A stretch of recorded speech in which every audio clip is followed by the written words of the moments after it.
that we can know Him as our wonderful personal Savior. Let's get our hymn books and let's us sing this morning. 123, my faith looks up to Thee. Let's stand, please, and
we want to look to the Lord in prayer this morning. Let us pray. Our Heavenly Father, we thank Thee for Thy goodness and Thy mercy for another day. Thank Thee for the beautiful sunshine and helps us in the cooler weather, Lord, to know that You are on the throne and You send warmth to the earth, Lord, and warm our hearts and even our souls. Bless us today, Lord, as we gather into the house of the Lord to worship Your name, to lift up Your name, Lord, and to gain the power of the Lord that is present in every service to heal and to do us good. Bless us today, we pray. Bless Your people everywhere, Lord, and help us to lift our hearts and our voices to Thee. And Lord, send Your blessings upon us. In Jesus' wonderful name we pray. Amen. Thank the Lord. It's good to see you all this morning. Welcome to College Lakes Baptist Church, College Lakes service this morning.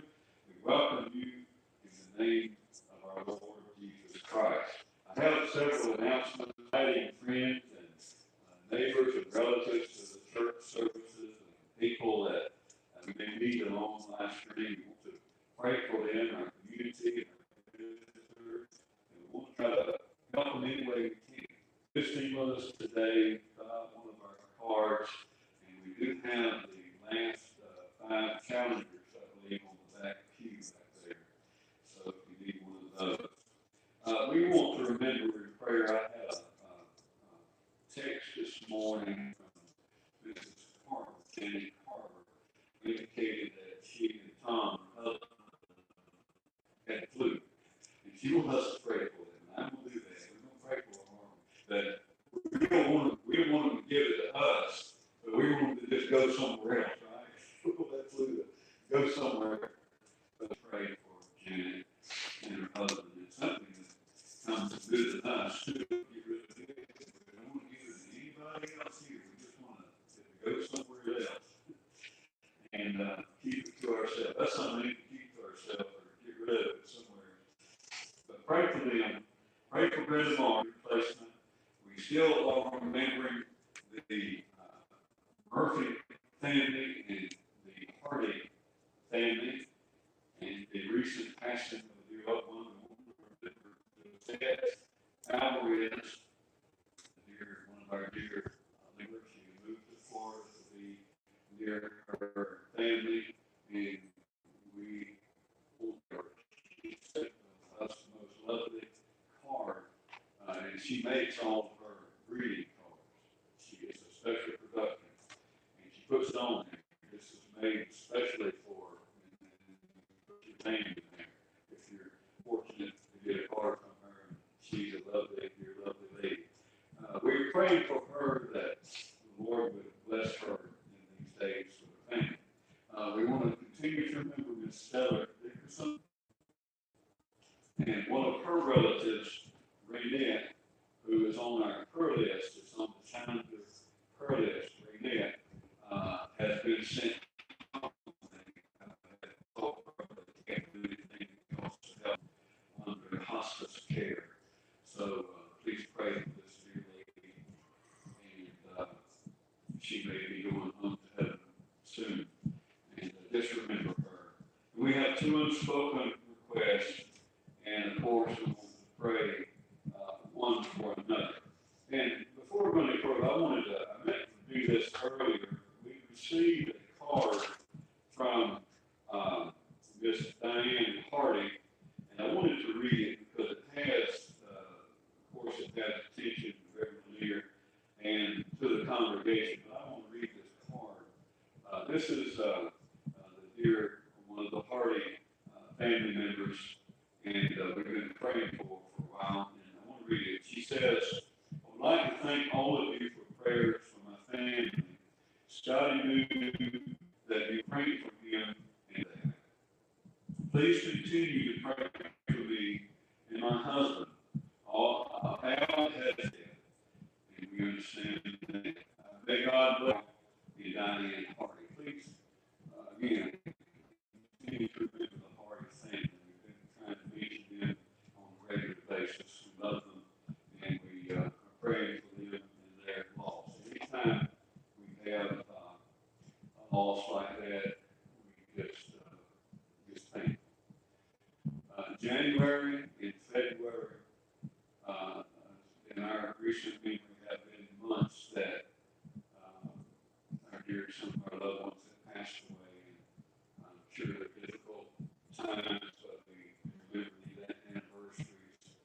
Sometimes it's painful, but we do remember them, and we're sure that they're not forgotten. But pray for these families, that the Lord would lift them up, bless them.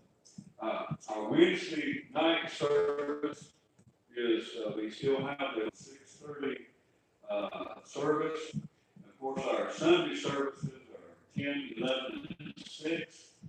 And we encourage us all to be as many of these as we can. And our Christmas home is at $8,514. We thank God for every dollar, every one of those. We need them all. And the Lord help us to use them as He would be pleased with. Thank God for the give and bless the ministry here, the Word of God. Our 2019 envelopes, if you need some tithing envelopes, pick up a pack on the back pew back there. Get those and then bring them back. Bring them back and put them in. And we want to do that too. We want to. I've got one this year, 14.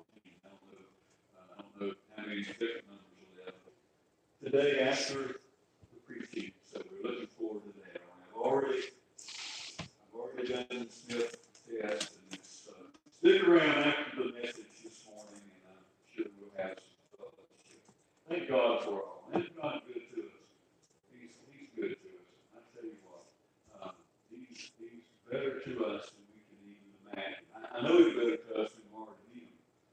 And we come up so short sometimes. We come up and short and iron, nervous and iron, but he's always there. He's always helpful. He's always encouraging. And we thank you for that. What a wonderful Savior we have. May God help us today and bless our hearts. Now let's turn over to number 276. 276 in our hymn book.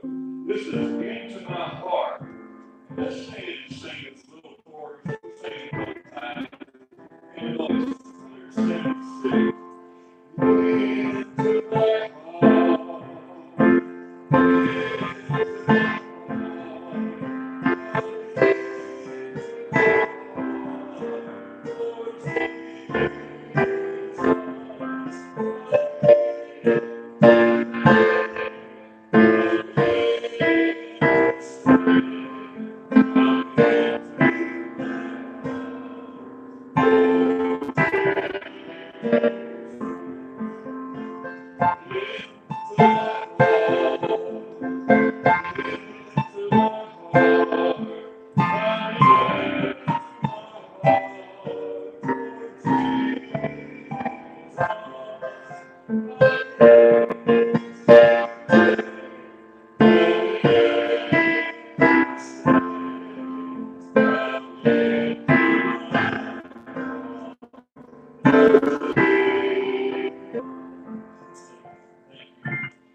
Come in today, come in to stay. May the Lord do that very thing with us. Now we want to look at our scripture verses for today. We're looking in the book of Luke, the New Testament, Gospel of Luke, chapter 5, and also printed in the bulletin, verses 17 beginning and reading through verse 26. Luke 5:17, and we begin reading. And it came to pass on a certain day, as he was teaching, that there were Pharisees and doctors of the law sitting by, which were come out of every town of Galilee and Judea and Jerusalem. And the power of the Lord was present. And behold, men brought in a bed a man which was before him, before Jesus. Verse 19. And when they could not find by way they might bring him in because of the multitude, they went upon and let him down through the tiling with his couch into the midst before Jesus. And when he saw their faith, he said unto him, Man, thy sins are forgiven. And the scribes and the Pharisees began to reason, saying, Who is this which speaketh question? Who can forgive sins but God alone? But when Jesus perceived their thoughts, he answering said unto them, What reason ye in your hearts? Whether is it easy thy sins be forgiven thee, or to say, Rise up and walk?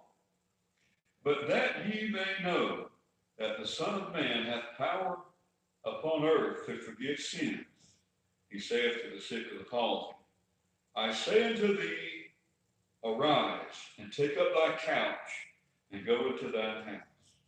And he rose up before them, and took up whereon he lay, and departed to all east. And they glorified God, and were filled with fear, saying, We have seen strange things today. And what a time that must have been to see that palsied man who was paralyzed get up and do what Jesus said. Get up, take his couch, bed, and go home with it. Glorifying God. Don't leave that out. May the Lord bless his word to us today in reading of this part of it. And may we get a blessing, a benefit out of it in just a few minutes as we read and speak on it a little more. Thank God for his word. And then we want to take a moment to have an offering, give you an opportunity to use those tithing envelopes, bring them back, give them to the Lord. May the Lord help us to be thankful for everything He's already given us. And may we do what we can to serve and help Him. This is all the Lord asks us to do what He requires us to do. He gives us something to give back to Him. When we do that, He is pleased and we are blessed. May the Lord help us today. Let's pray. Father, thank you for listening today to us, and thank you for giving us something that we may have something to give back to you. We love you, Lord, today, and pray your blessing upon each and every one.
Now let's turn again in our hymn book, number 309. 309. 309. Let's stand, please.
Thank you. You may be seated. That's the truth, isn't it? Without the Lord, how lost and hopeless and a whole bunch of trouble we would be in without the Lord. And that doesn't mean we don't have trouble, because in a Christian's life, there's always something going on. Trouble of some sort. This is, you know the difference. The difference is the Lord is with us, and He blesses us and helps us to get through even the darkest day. Thank the Lord Jesus for that. And I think we have something special this morning, which we will be glad to have. All right.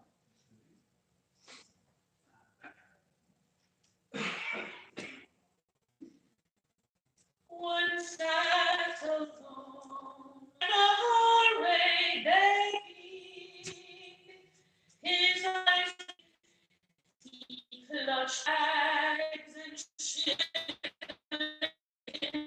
shadows. Then Jesus came and bade his darkness flee. When Jesus comes, the terror is broken. When Jesus comes, the tears are wiped away.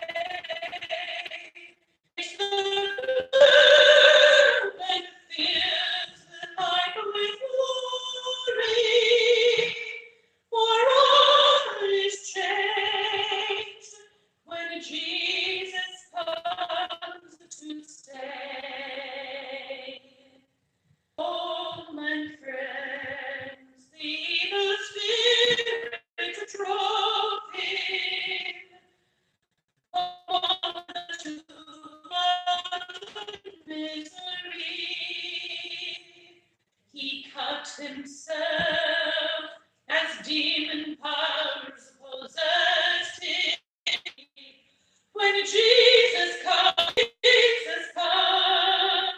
the terror fills the night with glory, for all is changed when the clean, the deaf, the dumb, in helplessness stood in need. The fever raged, disease had gripped its victim. Then Jesus came and cast out every fear. So men today have found the Savior able. They could not conquer passion, lust, and sin. Their broken hearts had left them sad and lonely.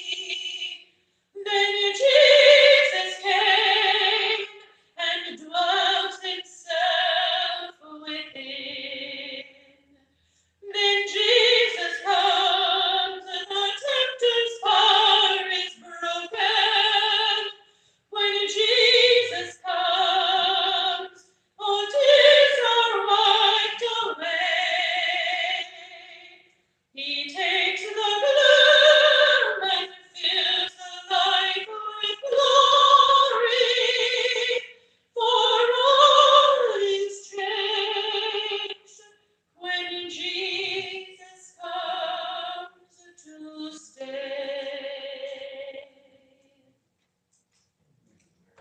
Thank you. Jesus comes. He makes a big difference, doesn't he? We believe that with all of our heart. It's good to see you today. Welcome again in the name of the Lord. We welcome ourselves back too. We missed last Sunday. We haven't ever done that since we've been here. I think February the 2nd, I believe, is marked our 5th year here at College Lakes. And we have not missed any Sundays until last week.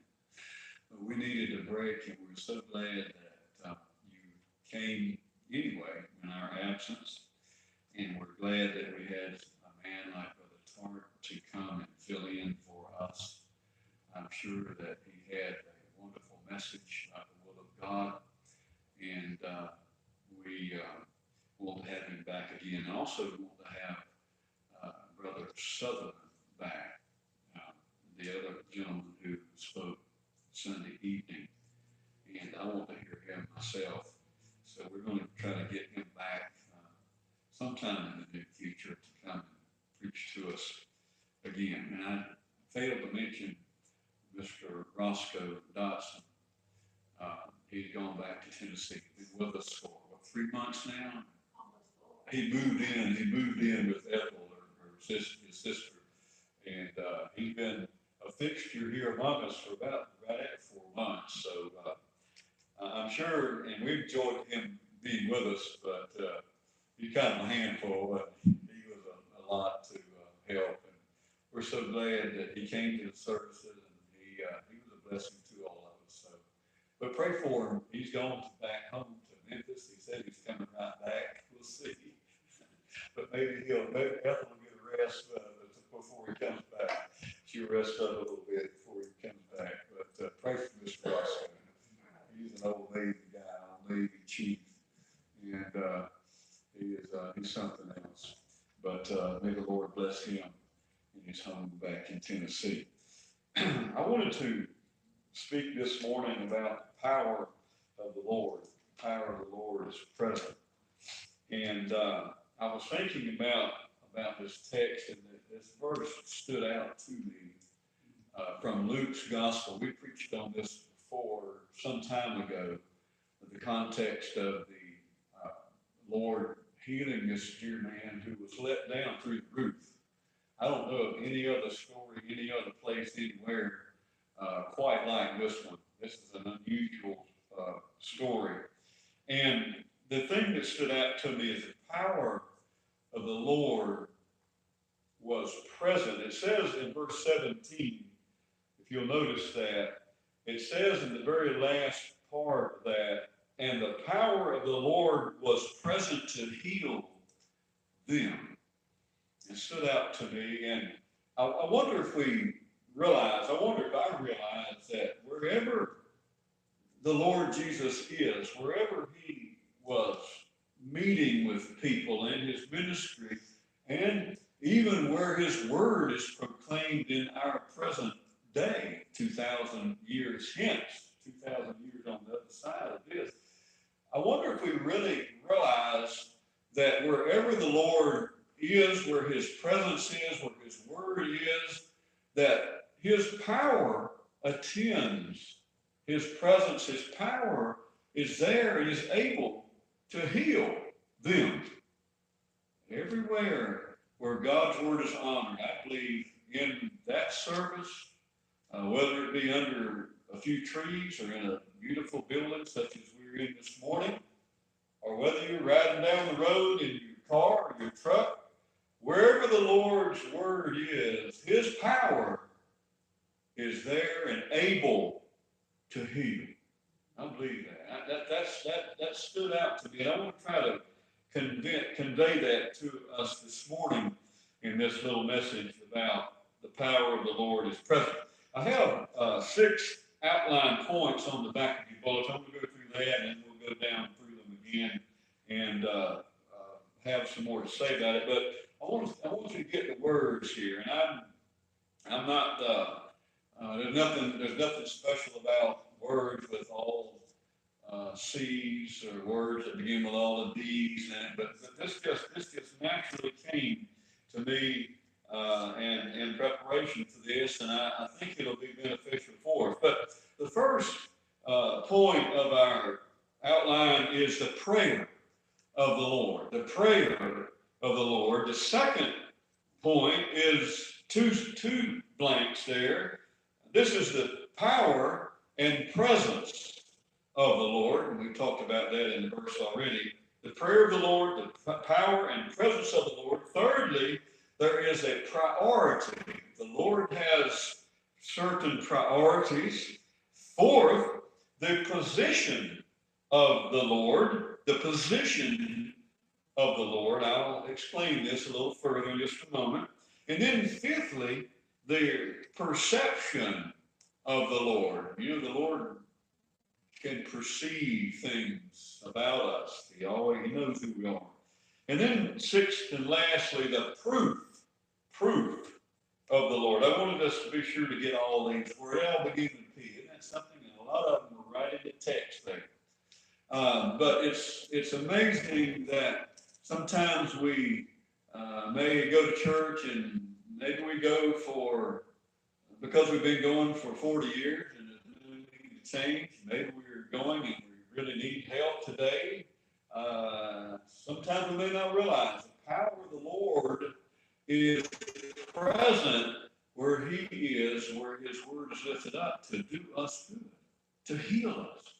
And look back at the verses now. We'll come back through this list in just a moment. But look at the verses.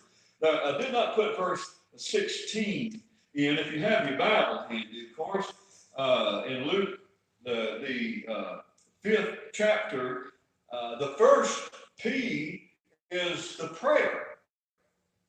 How is the power of the Lord present anywhere? Well, it's because it says in verse 16, previous verse here, he withdrew himself into the wilderness and prayed. That's where the Lord received his power. He prayed. He prayed a lot. Even the disciples asked him one day, Lord, teach us to pray. They were concerned. They saw him doing it, and he said, well, I'll give you a model, and then you take it from there. And he prayed, and he's always praying. He would go out early and pray, and he's always praying to his Father. And that's where we get our help too, beloved. If we really learn how and practice praying, God will be sure we get what we need to do what we have to do. But then our verse, the first verse in our text here, is that he, on a certain day, he was teaching. It's our Lord Jesus now. And there's a list of people who were gathered in the house where he was teaching. And it says there were Pharisees, there were doctors of the law sitting by.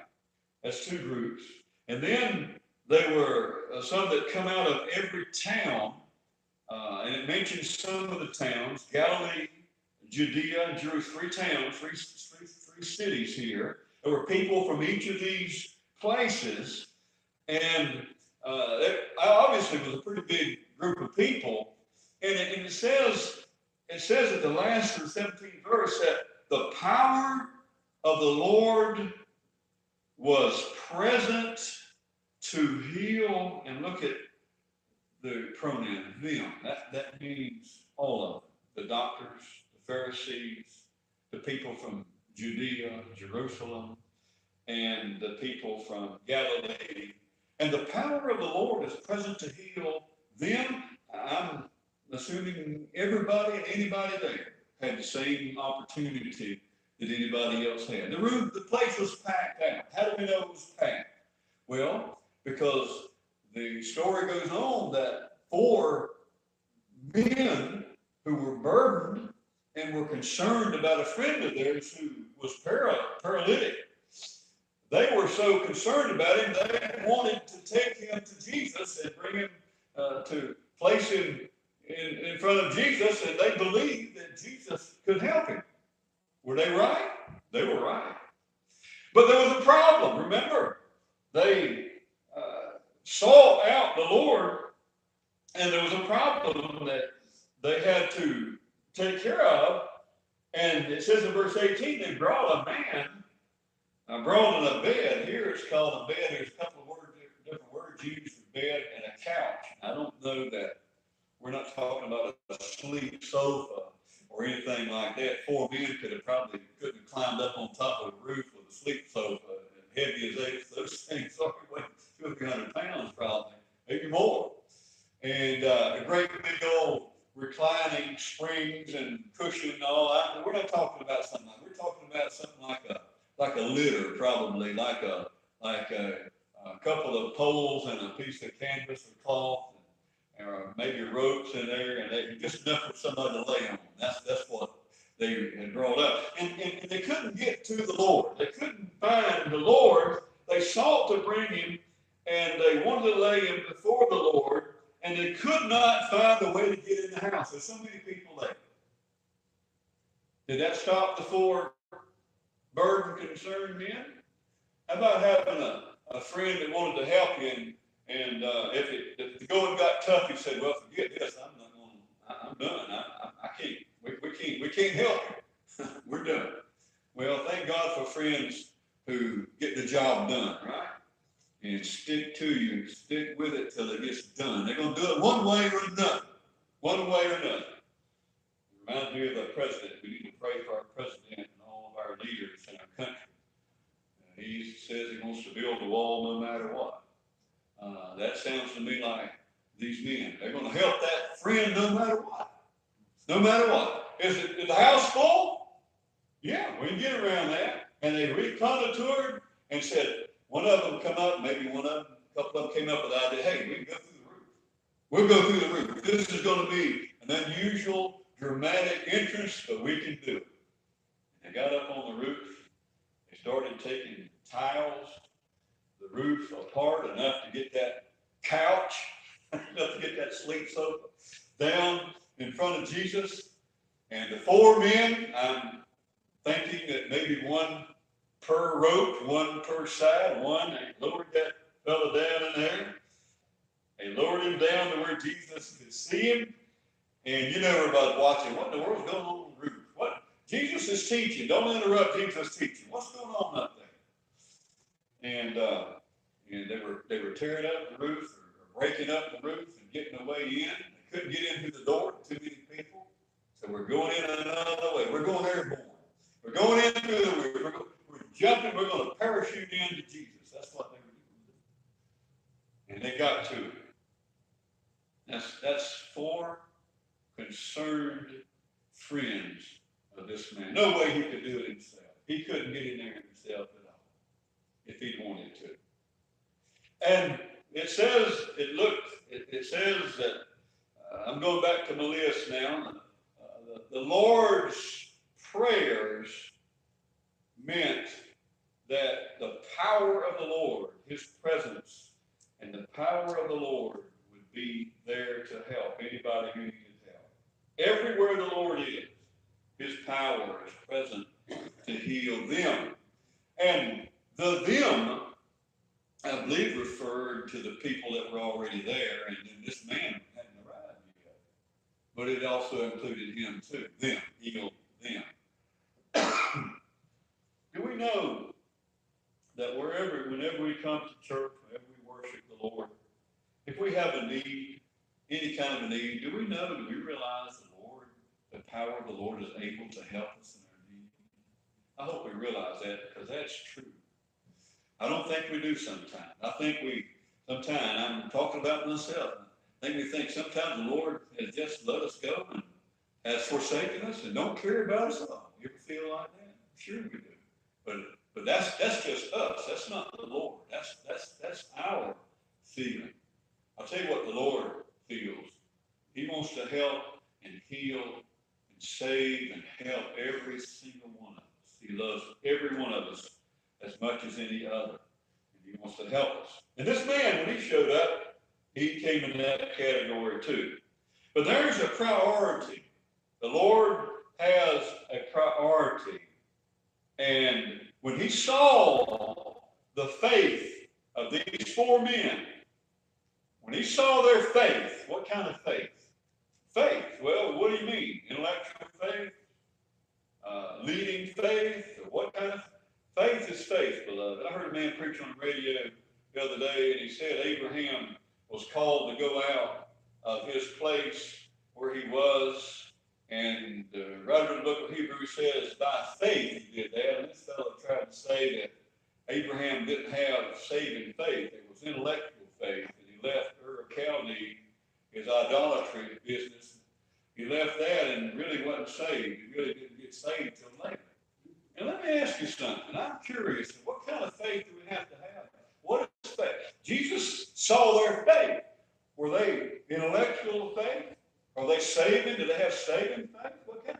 I think the only kind of faith you have is faith in the Lord and saving. I think that's faith is faith now. Faith, the Bible tells us, is the substance of things hoped for and the evidence of things not seen. It couldn't be intellectual faith because you can't see. You can't see faith. You can intellectually believe in something, and you can put something in a test tube and test it, but you can't do that with faith. Faith is faith. It's something you can't see, but you have. And I believe every time it mentions faith, and I'm not going to read my Bible, and every time faith comes up, I'm going to figure out if it's saving faith or intellectual faith or not working faith or sort of working faith or leading me to something else faith. I'm not going to do that with that. When I see faith in four men trying to help their friend, I'm going to believe that they've got saving faith. They want the Lord to help them, to save them. That's what it is. I think it's a distinction without a difference. I think we sometimes get proud and we get to preaching, we get writing our books and making our outlines, and we want to come up with something nobody's ever come up with before, and that's our little thing. Well, God bless you. But faith is faith. really believe the Lord. If you got faith to believe the Lord, you better go with it and don't try to figure out which kind it is. Faith is faith. It's really very simple. Very simple. We don't need to make it any more complicated than this. And these men had faith. And when Jesus saw their faith, what did he do? His priority kicked in. You know what the Lord knows that we need more than anything else? Now those men, those 4 friends, came and brought their friend to Jesus who couldn't go on his own. They brought him in a cot, a bed, and put him down in front of Jesus. And they wanted him to be healed. They were concerned about it. They loved him, wanted him to be healed. But you know what he needed more than anything else? He needed to be saved. That's the Lord's priority. When he saw their faith, what did he say? When he saw their faith, they brought a man in, and they couldn't find a way because of the multitude. They put him down through the roof. In verse 20, when he saw their faith, what did Jesus say to him? Man, thou art healed from thy paralytic condition. That's not what he said to him. What did he say to the man? Man, thy sins are forgiven. That's the Lord's priority. Our priority, before anything else, the power of the Lord was present to heal them. Means not just healing in our body. We can be healed in our body, die and go to hell. We can go to hell healthy. You know that? People do it. But I'll tell you what, our priority and Jesus' priority is to get us saved, to get us born again, to get our soul saved, and then we can even die and get sick and die if our soul is healthy. We're going to be in good shape anyway, aren't we? That's the priority. That's the Lord's priority. The Lord saw their faith, and if you want to talk about intellectual faith or what kind of faith, what the Lord said here proves to me that their faith was saving faith. Their faith believed in the Lord, and he was able to heal them and to save them. And that's exactly what he said. Man, thy sins are forgiven thee. Not be, but are forgiven thee. That's verse 20. When he saw their faith, the Lord's priority was, man, you need to be saved. He needed to be saved rather than just healed. He saw these men were concerned about their friend and brought him to Jesus. You know, people can be paralyzed because of sins committed. You know that? People can be paralyzed. We've had people come to this very church. They're paralyzed. They're like this paralytic man. They're paralyzed because of sins that they've committed. We can be paralyzed, and we can be spiritually unable to move. We can be emotionally paralyzed. We can be rationally paralyzed, and we can be physically paralyzed, just like this man laying on the bed. He couldn't do anything. And you know what the Lord wants to do with us? He wants to save us and heal us. That's what he wants to do for all of us. The power of the Lord was present there to do that very thing. And I imagine that a lot of the people that heard Jesus that day, who had filled the house, doctors of the law, Pharisees, these folks probably didn't think they needed anything anyway. We read the rest of the Bible, and we see the Pharisees and the doctors of the law were always at odds with Jesus, trying to catch him to say something wrong so they could make him look bad. I'm sure that a lot of them that day they came and they never received the power of the Lord to heal because they weren't interested in following the Lord. They probably left in the same or worse condition than they came in. But that man, this man that they put down through the roof, he got blessed. And the power of the Lord was present to heal them, including everybody there. And this man certainly got the benefit. We can be paralyzed because of sins committed, and the Lord wants to help us in each of these areas. Now we move to the position of the Lord. when the Lord said, when he saw the faith of these four dedicated friends, thank God for friends like that. When he saw their faith, he told the man, thy sins are forgiven thee. Then some of the people in the room began to murmur and question, who can forgive sins but God? That's a good question. It's a good question. The answer is, he is God. That's the answer. That's the answer to the question. The only God is in the position to forgive our sins. He only can wash us from our sins in his own blood. The preacher can't do it. You can't go to enough churches services to get saved. You can't watch enough TV sermons or hear them on the radio. You can't read enough gospel tracts, and that in itself say you've got to have a personal relationship with the Lord Jesus Christ.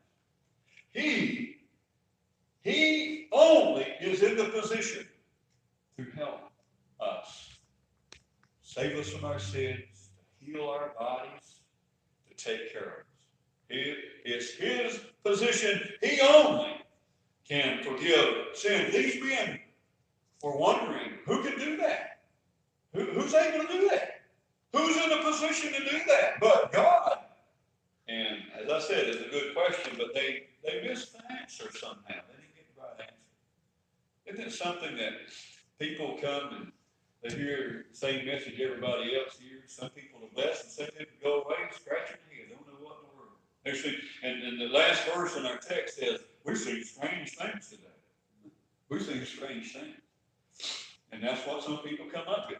The Apostle Paul went to Mars Hill, the highest place in Greece, Athens, Greece, the Areopagus, a very high place where all the wise people came to discuss very wise things. A lot of wise people there. A lot of discussions going on there. And Paul got up there and preached and said, I'm going to tell you about the unknown God that you erected an altar to that you don't know. I'm going to tell you about it. And he told them about Jesus Christ and the resurrection.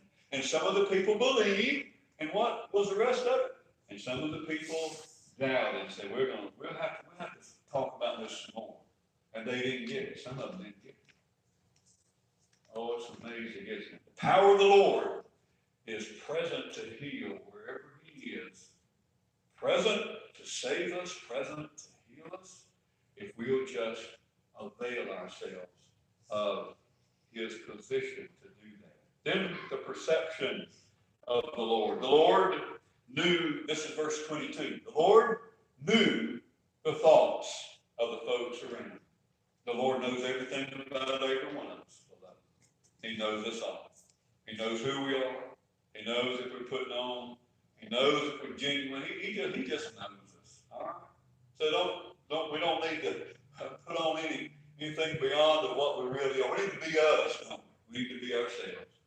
And that's what the Lord appreciates. He can help us if we do that. If we're honest with him, he can help us. And the perception of the Lord, he knew the people that were thinking wrong about him because they were thinking that only God can forgive sins, and they weren't sure that he was God. They didn't believe Jesus was God. But boy, did he give them some proof. He gave them some proof. That's the last point in our outline. He gave them proof. You know, our walk, our proof that we know the Lord, that we come to the Lord, and believe the Lord, and we're healed by the Lord, it is manifested in our walk, how we walk with God. If this man couldn't have gotten up and walked out of that place, carrying his bed like the Lord told him to, he would have had no proof. How do you know the Lord does something to somebody's heart? A lot of times we don't. I can't see in somebody's heart. We can see what happens to people who get saved and their heart is changed inside and it begins to work outwardly and we live different than we used to. We can see that. And that's meaningful. That's part of being born again and living for God. We don't go to the bars anymore. We don't hang out at places we used to. We're saved from the drunkenness the profligate lifestyle that we may have embraced. We get over our paralyzed condition and we begin to live for the Lord, and people see the change in our walk. Our conversation is different. And without the walk, without this man walking, it's nothing but just talk. It's the same with you and me.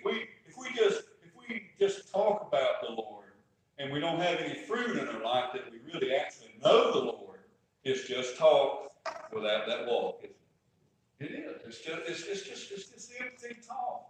You heard people bragging this and that, the other, and it's totally different than what they really are and what they do and what they want to do.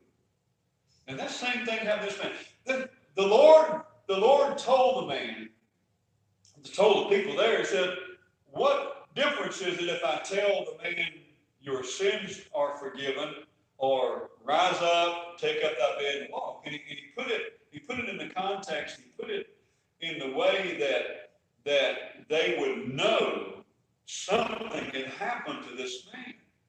And the way he put it was, if this man, paralytic, he had to be let down, but this is a dramatic, drastic approach. Who goes in people's houses and goes in through the roof? None of us do that. Knock, knock on the door. Knock, knock, I'm coming through the roof. You know, that's drastic. That's unusual. And the way he put this was, if this man is able to get up and walk out of this room and carry his bed that he was brought in on, then it's proof that I have done my work in this man's heart life. His sins are forgiven. He's healed. He's going to walk out of here. And when you see him walk out, you know that what I'm telling you is the truth. That's the Lord's truth. He always has proof. We always have proof. This man, without walking, it would just be empty talk. Oh, may God help you and me and us and we to believe the Lord. When we are in his presence, he has his power, is present to heal us, to help us, whatever our need is. If we're already saved, we probably got some other things we're dealing with. He's okay. He helps with those things too. God can give us a job. God can give us health. God can touch our bodies. God can touch us and heal us from diseases. God can do anything he wants to with us. But all we got to do is look to him and honestly ask him to help us. Lord, we might not even know what we need. All we have to do is have the one word, help. There's a man on a deserted island, and they needed help.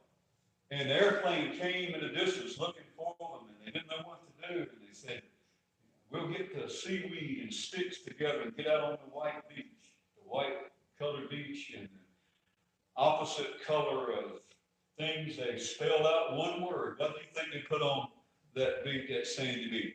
It was the word help. And the plane came over and saw it and gave some help. And that's what the Lord can do for us. All we have to do is say, help, Lord. He knows it all about us, and he can help us. But this man, I'm going to conclude. This man was healed, and his sins were forgiven. He was healed. He got up, took up his bed, walked out of there. I imagine to the horror of all present. They were going to talk about that around the coffee pot next time. Huh? Oh my, that made an impression.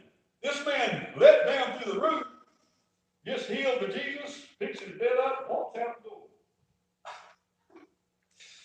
I imagine it. We're still talking about it. We're still talking about it. It was a great miracle. And a lot of people, I believe, believed on the Lord that day too because of that, because they saw the proof of what the power of the Lord can do for each and every one of us. Now we come to the need. The need. God needs stretcher bearers. You know what a stretcher bearer is? That's one of the four needs. That's you and me. We need to bring people to Jesus that maybe you're paralyzed and can't get there on their own.